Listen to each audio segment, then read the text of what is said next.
On arrête le sucre ensemble, jour 284.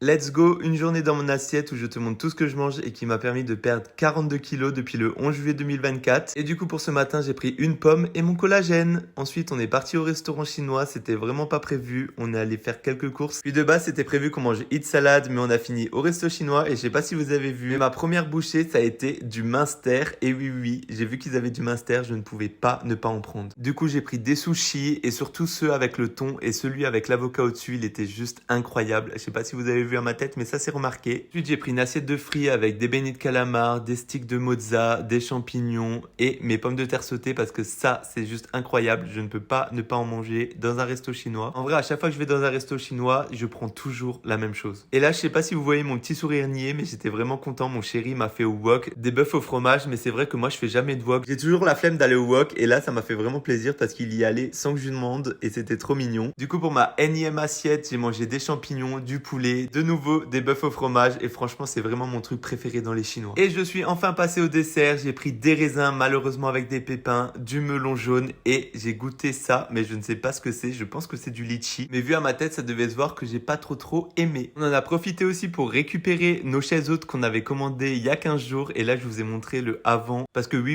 notre fils avait la petite chaise en bois avec nous parce que sinon il gueulait tout le temps s'il était pas à table avec nous et voilà le après. On a même commandé une petite chaise pour le fils comme ça il est à la même hauteur que nous. Et pour ce soir on s'est fait des pizzas au pesto comme j'ai l'habitude de faire avec des pinzas sauf que là j'ai utilisé les fonds de tarte de chez Prozis et j'en profite pour vous dire que vous avez moins 10% avec le code LETANGAI donc n'hésitez pas, régalez-vous et vous verrez qu'au final ces fonds de pizza ils sont très bonnes. Du coup dessus on a étalé du pesto rosso, on a mis des lamelles de courgettes avec 2 tranches de blanc de poulet et franchement c'est une recette ultra simple, en 5 minutes elle est faite, même pas. Limite ça met plus de temps au four qu'à la préparation. Et du coup j'ai fini par rajouter du gruyère par-dessus parce que forcément faut gratiner les pizzas. Parce qu'une pizza pas gratinée pour moi ce n'est pas une pizza. Du coup vous la mettez au four pendant 10-15 minutes, tout dépend de votre four, ça va dépendre. Pour nous ça va être 10 minutes, pour vous ça va peut-être être 15. Donc c'est à vous de vérifier et regardez-moi cette beauté. Franchement c'est vraiment trop bon, si vous n'avez pas encore goûté, goûtez-la parce que c'est pas la première fois que je fais cette recette. Et vous verrez, vous serez pas déçus. Sur ce je vous dis bonne soirée et à demain.